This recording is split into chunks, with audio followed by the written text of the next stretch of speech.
So every plan that I had going into having my first child was pretty much out the window with the first contraction, because the pain was so overwhelming that all I wanted was to be done. The first day that I started to feel a little bit of what I thought were contractions, Milton and I had actually gone out to Fire Island. And we went out to Fire Island. We were on the beach.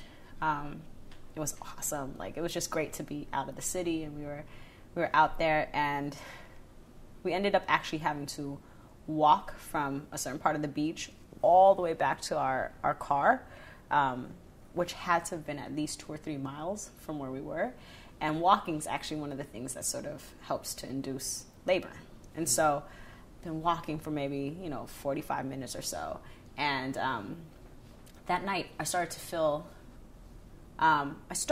something, but I wasn't quite sure what they were, and you're not sure if they're Braxton Hicks, which could be like false contractions. And so they were irregular, but it was something. So I didn't feel anything after that evening, right? So the next day, I would say that I think this was a Monday. It's either a Sunday or a Monday. And we actually have dinner with an attending, one of Milton's attendings, and his wife. And so I'm actually starting to feel something that's consistent, like they're consistent. And I'm like, Milton, I think these are contractions. And again, I'm going to be very real. Contractions, like, some people say they feel like their uterus is actually contracting. They can feel it in their stomach. It felt like to me like I had to go to the bathroom, like take a number 2. That's what it felt like. And I didn't know what the hell that was. Like, I couldn't explain that. And so, I'm calling my mom. I'm like, Mom, I feel like I have to go to the bathroom all the time. She's like, oh yeah, those are contractions. That Sunday, we're supposed to go to dinner with my boss, one of my bosses. And so she's having it, and like, it's coming and going, but it's coming pretty regularly. It's not really pain. It's not really causing her anything, but both of us are starting to think, maybe something's happening.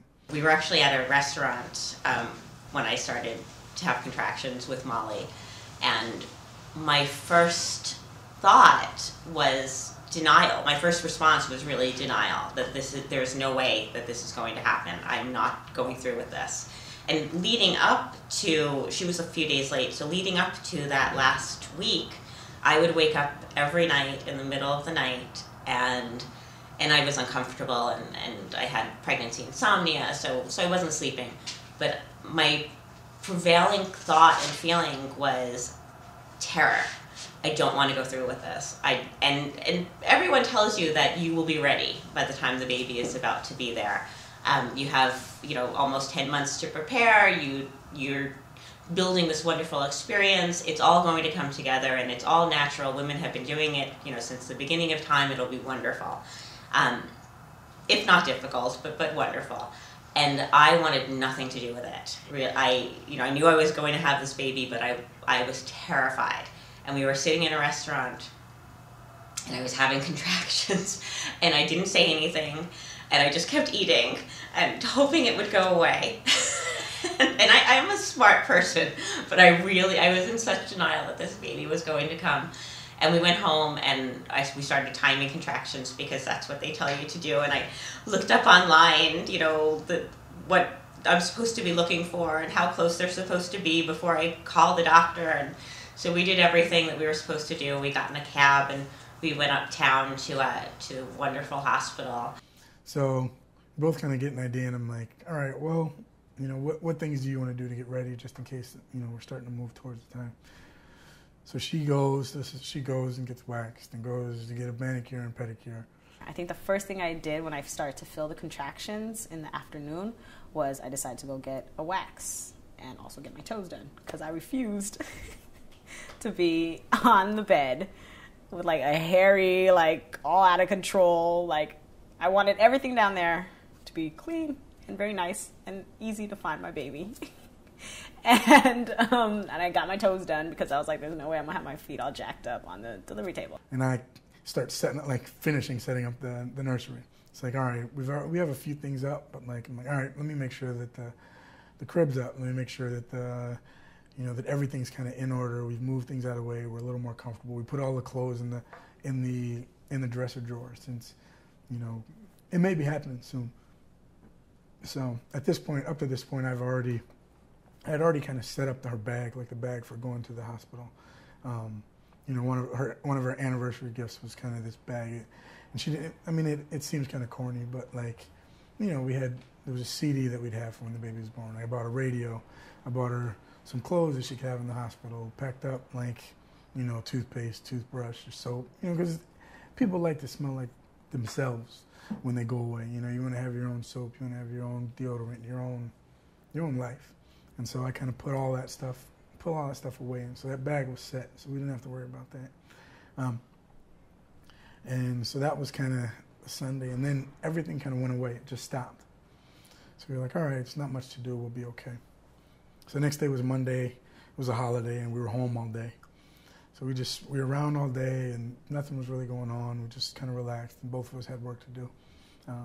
And then starting Monday evening, she started having just kind of that feeling again, but this time a little bit more. It was kind of like a squeezing, kind of cramp feeling, and it was happening regularly. And I was like, all right, let me just time it and see how often it's happening. So it started happening every 5 minutes. She wasn't in pain. She wasn't really hurting, but we figured, you know, let's go see what's going on and see what the deal is, and kind of make sure everything's okay. So we showed up at the doctor. We showed up at the hospital.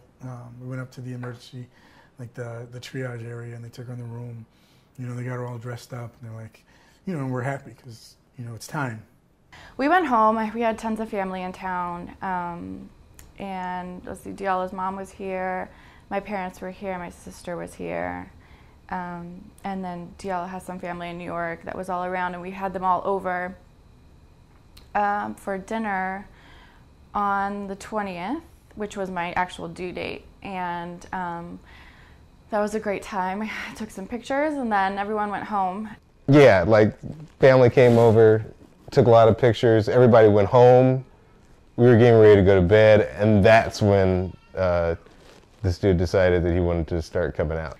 Started watching some Disney movies with my sister, because they're kind of like comfort food for me. So we were watching Lady and the Tramp, and on the night of my due date, I went into labor with Felix, and it started about in the middle of Lady and the Tramp, and you know, so we just relaxed, did some, you know, like breathing and whatnot. I took a bath, and because my goal was to get to the hospital and get an epidural by 3 or 4 centimeters. So, I was figuring I probably had some time if I was just having like small contractions. So I spent a little time at home in the bath, and I was like, okay, we just need to go. We went to the hospital. All I'm thinking is what happens if this kid comes out in this cab. I do remember her throwing up in the, you know, I think it was either in the cab or just as the cab door opened at the hospital. It was one of those two. You know, I was in a lot of pain by then. I barfed all over the taxi. I barfed all over my sister's scarf. And, you know, we get to the hospital, and there was like some drama about how many people I was allowed at this point before I got my room. So my sister had to stay in, you know, downstairs, which was frustrating, and I'm pretty sure I yelled at the lady at the front. But we ended up getting in there and getting an epidural, which was a huge relief because I was able to sleep and rest up for the pushing part of it. And let's see, so I was in labor for a total of 22 hours, and then I pushed, well, let's see, I stalled for a long time at 8 centimeters and was given some Pitocin to speed that along. Because there was like, they were talking a little bit about maybe going in for a C-section, and because I just wasn't progressing after 8 centimeters. So, and the doctor comes in, and so the doctor was actually really cool. So like she comes in, and like they set up the room, like the music's playing, like the CD that I made is playing, and so the doctor sits at the edge of the bed. She puts her gloves on. She's real cool. She has a chain hanging out, and like, you know, she's not stressed at all. She's just talking like real smooth the whole time. And, you know, the first, like, they're like, okay, we're gonna start. You're gonna start pushing now. So the first contraction, Erica starts. She's like, ah, and like kind of screams. And like the doctor and the nurse look at each other and both of them, they go, that right there, no. Like that's not gonna be, we're not gonna do that. So we did some Pitocin and that worked. I got all the way to 10. And then the pushing part came, which was like definitely the hardest thing I've ever done, ever. And it was 2 hours of intense pushing. And the C-section was exciting because, again, you have control over it. Like, you can go into the hospital, you know, set the time of day, and then they literally, you know, and I've seen it since in DACA, like, they literally cut your wife open, they take all her insides out, and they're laying there on the table, and she's still talking to you, and they pull the baby out, and they put it all back together again. You know, I've talked about this with Diallo. I've never really had, like, that movie moment where I'm like, ah! And they're screaming and they hate their husband and they're punching him, and I thought about all of that, and I didn't really want that, especially knowing that in the end, that high percentage of the fact that I was probably still going to have a C-section, and so there was fear there, but I didn't make the decision for that fear. You know, so many women told me that pain, as extreme as it is something that just lasts for a few hours, and then after that you have this beautiful child and you forget all about it. And the C-section, once I had it, I found out that it was pretty painless in the process of having. The recovery was awful, but the actual cesarean, the surgery, is pretty painless. But still, you get nervous about that because I'm thinking of being cut open, and that's not something that I'm very afraid of. Blood and needles and knives and all those things, and so I was afraid either way. Of course, typical Felix, he flipped. You know, before it looked like he was in breech, so it looked like he might come out feet first, so they wanted to do a C-section. When that didn't happen, because Felix, being a prankster, flipped back into the proper position at the last second, they were like, oh, well, looks like you're going to, you know, go the vaginal route now, so. See, I was under the impression that once I got to the hospital, got the epidural, it was like all gravy from there, and that definitely wasn't the case. Like, I had no idea, I wasn't prepared that like the worst was yet to come, because I guess every woman's body is different. Everybody, you know, I don't know, everybody's anatomy is different. So I just had never heard any real crazy horror stories about it, especially if you have that epidural. It's like, oh, this is fine, we're good, you know. But the pushing was really intense. It was a long 2 hours. It was 2 hours of pushing, and you know, compared to the second one where it was like 12 minutes of pushing. I will say this about 2 hours of pushing from the father's point of view, first-time father's point of view, and she hates it when I say this. To me, it felt like 15 minutes. Like, it was so intense. It felt like 15. For her, the 2 hours felt like 2 days. For me, it felt like 15 minutes. Like, you know, when I was like, wow, that was a long 15 minutes. They're like, yo, you realize that took 2 hours. Like, it was weird. It was like you went into a time-lapse hole. You know what I mean? Does that make sense? Yeah, 2 hours felt like 15 minutes because it was just that intense. It's like good storytelling. My parents were in town, and the hospital says you can only have 2 people in at a time.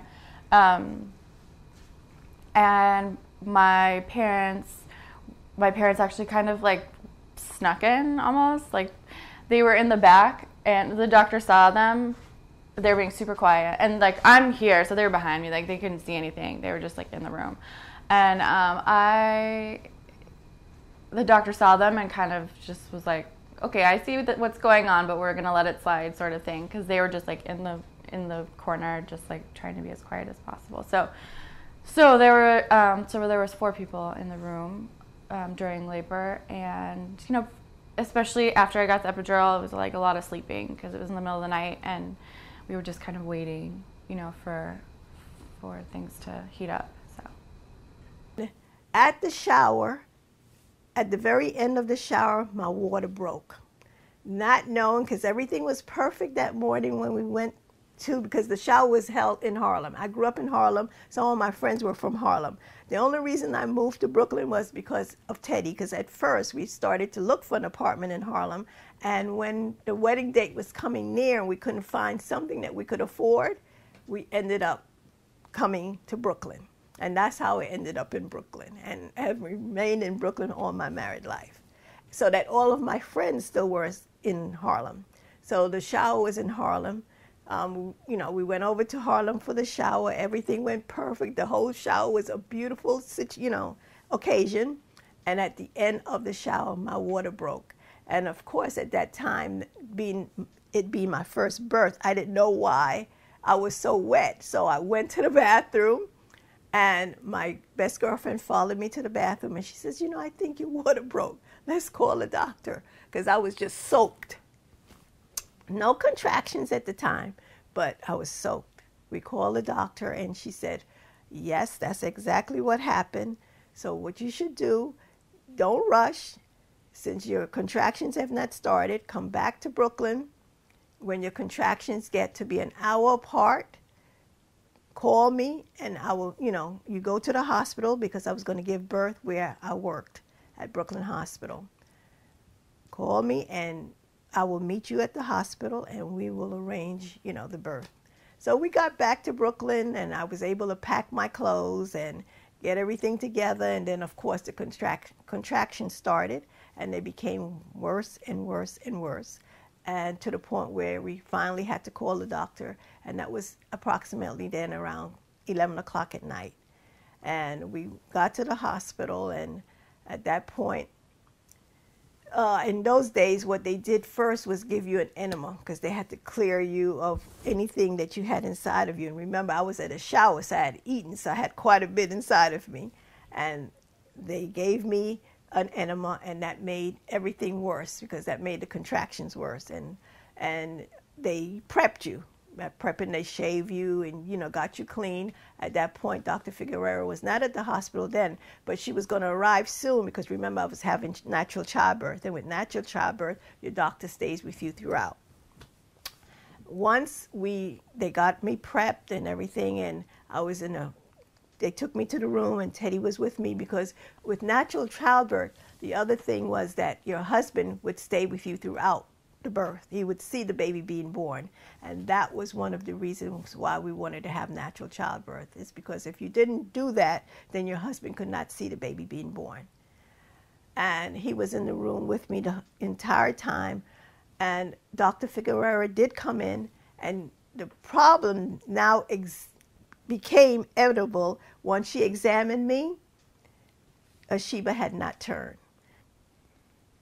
We went into the hospital and went into the operating room.